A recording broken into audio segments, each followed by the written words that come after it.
Lord's और Leeds में नाम बहुत ज्यादा फर्क तो नहीं लग रहा है, लेकिन मैदान पर बिल्कुल विपरीत परिस्थिति में भारतीय टीम अपने आप को पा रही है। इंग्लैंड के खिलाफ तीसरे टेस्ट मैच के दूसरे दिन ऐसा लग रहा है कि मैच धीरे धीरे भारत के हाथ से निकलता जा रहा है। इसी पर हम चर्चा करेंगे। ईएसपीएन क्रिक इन्फो मैच डे हिंदी में आपका स्वागत है और इस चर्चा में मेरे साथ शामिल होंगे मणिनंदन सिंह।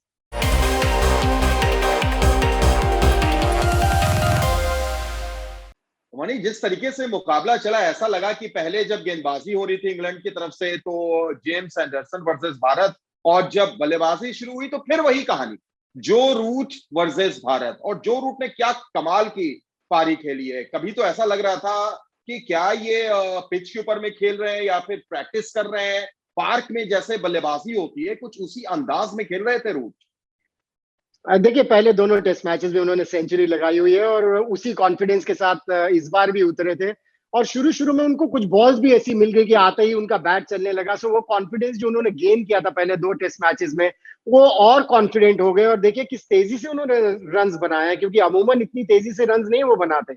लेकिन जो रूट एक ऐसे बैट्समैन है जब लय में हो, क्योंकि हमने देखा है जो रूट, विलियमसन, विराट कोहली, ये ऐसे बैट्समैन है जब लय में होते हैं तो ये फिर डिक्टेट करते हैं अपनी टर्म्स। ये बॉलर से उस तरह की बॉलिंग करवाने में क्षमता इनकी है कि बॉलर को इनकी स्ट्रेंथ्स के ऊपर बॉलिंग करनी पड़ती है। और ये क्लास है इन ग्रेट प्लेयर्स में, तभी इनके रिकॉर्ड्स अगर आप देखें तो इतने बेहतरीन रिकॉर्ड्स हैं। और जो रूट तो जिस तरह की लय में लग रहे हैं, देख के बड़ा मजा आ रहा है। ऐसा लगता है कि हाँ, बैठे रहे और इनको खेलते हुए देखते रहे, इनको रन्स बनाते हुए देखते रहे, क्योंकि ऐसा नहीं हो रहा है कि एजी रन्स बन रहे हैं। ऐसा लग रहा है कि इतना डोमिनेट कर रहे हैं कि विकेट के दोनों तरफ उनको किसी तरह की कोई प्रॉब्लम नहीं हो रही है। हाँ, थोड़ा सा हाथ इंडियन बॉलर्स का भी है कि उनको आते ही शुरू में वो जो गिफ्ट्स दे दिए, उससे उनको किसी तरह की परेशानी नहीं हुई अपनी इनिंग्स को बिल्ड करने में। बिल्कुल मनीष, पर हम चर्चा करेंगे। और जैसा आपने कहा कि बड़ा मजा आता है देखने में, भारतीय फैंस को थोड़ा सा परेशान भी कर रहे हैं, क्योंकि जो ऐसा लगता है कि भारतीय गेंदबाज रूट को बहुत रास आते हैं। इस सीरीज में 3 शतक, 500 से ज्यादा रन, अभी भी लंबी टेस्ट श्रृंखला बाकी है। इस साल की अगर बात करें तो भारत के खिलाफ 800 से ज्यादा रन, और दूसरे देशों के खिलाफ भी अगर ओवरऑल आप देखें तो 1400 के करीब रन जो रूट का, यानी ये पूरा साल जो रूट के नाम। बिल्कुल। और अभी 4 टेस्ट मैचेस उनके खेलने बाकी है इस साल में, क्योंकि 2 टेस्ट मैचेस इंडिया के अगेंस्ट, फिर 2 टेस्ट मैचेस जब ये एशेज सीरीज होगी ऑस्ट्रेलिया के अगेंस्ट रहने वाले हैं। सो 4 टेस्ट मैच और होने हैं। और जिस तरह की लय में है, क्योंकि एक समय ऐसा था जो रूट 70-80 रन बनाकर उसे बड़े स्कोर में कन्वर्ट नहीं कर सकते थे, लेकिन इतना क्रिटिसिज्म हुआ कि उन्होंने इसके ऊपर, अपनी गेम के ऊपर वर्क किया। और फिर उन्होंने जो 50 के बाद शतक में कन्वर्ट करना शुरू किया, वो स्ट्राइक रेट उनका बेहतरीन हो गया है। और मुझे लगता है कि वो जो सारी उनमें कमियां थी पहले, वो सारी उसकी भरपाई कर रहे हैं इस समय और बड़े बड़े स्कोर्स बना रहे हैं। सो आई थिंक जो रूट जिस तरह की बैटिंग कर रहे हैं, मुझे तो, मैं कई बार बैठ के सोचता हूँ कि मैं बॉलर हूंगा तो मैं इनको किस तरह से आउट करूंगा। और बड़ा मुश्किल लगता है कि इनको कुछ कुछ दिमाग में ही नहीं आता कि इनको किस तरह से आउट किया जा सकता है। आई थिंक वो चीज तो इंडियन बॉलर्स के दिमाग में भी चल रही होगी। और इस टेस्ट मैच में तो और भी मुश्किल हो गया, क्योंकि आप पहली इनिंग्स में, इंडियन टीम पहली इनिंग्स में 78 पर ही आउट होगी। और फिर पता था कि इतने अच्छी शुरुआत के बाद जब जो रूट आएंगे तो फिर उनको संभालना तो बहुत ही मुश्किल हो जाएगा। बिल्कुल, और इंडियन बॉलर्स पर भी हम आएंगे मनी, लेकिन उससे पहले एक जो समस्या इंग्लैंड को लगातार परेशान कर रही थी, मिडिल ऑर्डर में कोई साथी नहीं मिल रहा था जो रूट का। ऐसा लगा कि डेविड मलान के तौर पर एक अच्छा साथी, शतकीय साझेदारी, और मलान भी बहुत कंफर्टेबल नजर आए जिस तरीके से उन्होंने ड्राइव्स लगाई, पंच लगाया तेज गेंदबाजों के खिलाफ, जाडेजा के खिलाफ, बिल्कुल लय में। बहुत बढ़िया लय में। और उन्होंने पिछले 2 साल में जितने रन्स बनाए, वो कॉन्फिडेंस उनके भीतर दिख रहा था जब वो बैटिंग कर रहे थे। थोड़ा सा इंडियन बॉलर्स ने फीड भी किया, क्योंकि उनके स्टांस से मुझे लग रहा था कि अगर शुरू शुरू में उनको बॉल ऊपर पिच की जाए, बॉल को स्विंग कराने की कोशिश की जाए या उनसे ड्राइव लगवाने की कोशिश की जाए, तो एक विकेट लेने का मौका बन सकता है। लेकिन इंडियन बॉलर्स आज अगर उनकी आप लेंथ देखें तो मेरे हिसाब से बहुत शॉर्ट थी इस तरह की पिच के ऊपर, जहां की आपको पता है कि अगर आप ऊपर पिच करेंगे, बॉल स्विंग करेगी, विकेट लेने का मौका मिलेगा। और वैसे ही विकेट्स मिले हैं इंडियन फास्ट बॉलर्स को, अगर आप देखें। थोड़ा सा नहीं, बहुत लेट हो गए बॉल को ऊपर पिच करने में कंसिस्टेंटली जब विकेट्स मिले। लेकिन मलान को अगर शुरू शुरू में ऊपर पिच किया जाता तो शायद उनकी विकेट ले सकते थे। लेकिन बेहतरीन बैटिंग का मुजाहरा किया। और वो जो इंग्लैंड के मिडिल ऑर्डर की जिसकी आप बात कर रहे हैं, जो कि थोड़ा सा ढीला दिख रहा था, उसमें उन्होंने सॉलिडिटी दे दी। बिल्कुल, और मैं आ ही रहा था गेंदबाजी के ऊपर में, और आपने वही चीज पकड़ी कि ऐसा लगा कि जो भारतीय पेसर हैं वो लीड्स पर लेंथ खोजते रह गए। हालांकि आखिरी सेशन में 5 विकेट तो मिले, लेकिन तब तक देर हो गई। पर मैं इसमें थोड़ा सा बात आगे बढ़ाऊंगा, क्योंकि उस पर आपने ऑलरेडी सारी चर्चा कर ही दी। क्या ईशांत शर्मा थोड़े से बेरंग नजर आए? ईशांत शर्मा, ऐसा लगा कि वो ईशांत जो लॉर्ड्स में हमने देखा था वो नहीं दिखा। एक भी मिडन ओवर नहीं बनी इस मैच में।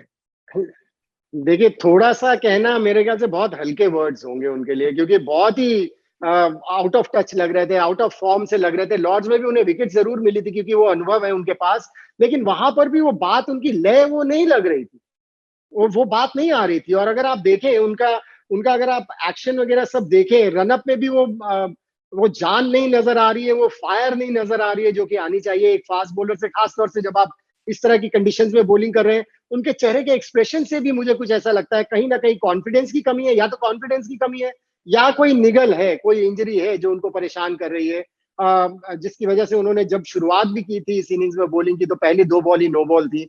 लेकिन सबसे बड़ी चीज जो है एक बॉलर को अगर आप देखना है कि या तो उसकी फिटनेस लेवल में परेशानी है या उसके कॉन्फिडेंस लेवल में परेशानी है।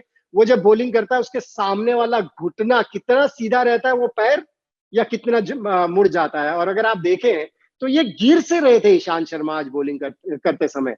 यानी वो जो हाइट है उनके पास, इतने लंबे कद के हैं, 6 फुट 4 इंच 5 इंच उनका कद है, उस हाइट का भी फायदा नहीं उठा रहे थे, क्योंकि इतना झुक जा रहे थे कि जिस हाइट से जनरली बॉलिंग करते हैं उस हाइट से वो बॉलिंग नहीं कर रहे थे। और अगर उस हाइट से बॉलिंग नहीं करेंगे ईशांत शर्मा तो उतने इफेक्टिव साबित नहीं होंगे। और आपने बिल्कुल सही पकड़ा है कि अगर इतने ओवर्स डालने के बाद भी अगर आप एक मेडन ओवर नहीं करते हैं तो कहीं ना कुछ गड़बड़ है मेंटली।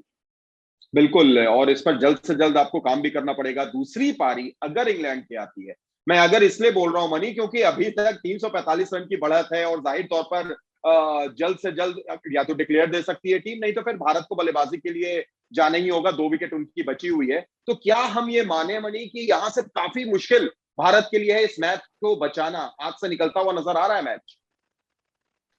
लगभग हाथ से निकल ही गया है, लेकिन क्रिकेट है, क्रिकेट में कभी भी कुछ नहीं कह सकते हैं, क्योंकि कहते हैं ना, अनिश्चितताओं का खेल है ये।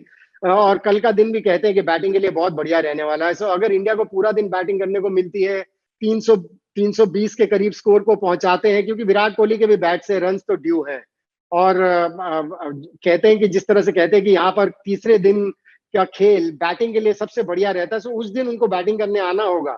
सो एक मौका होगा इंडिया के पास, अगर 300 320 के करीब दिन में बनाते हैं और 3-4 विकेट ही खोते हैं, तो फिर एक मौका बन सकता है, कहीं ना कहीं एक विचार आ सकता है, एक सोच आ सकती है कि लॉर्ड्स टेस्ट मैच में भी 50 ओवर में 120 पर ऑल आउट कर दिया था इंग्लैंड की टीम को। सो अगर हम कहीं 100 रन भी ऊपर बना देते हैं, जितने भी रन इंग्लैंड की टीम जितनी भी लीड लेती है, तो एक मौका बन सकता है, क्योंकि चौथे और पांचवें दिन पिच में वो जो वेयर एंड टेयर होता है उसमें कुछ ना कुछ तो बॉलर्स को मदद मिलनी शुरू हो जाती है।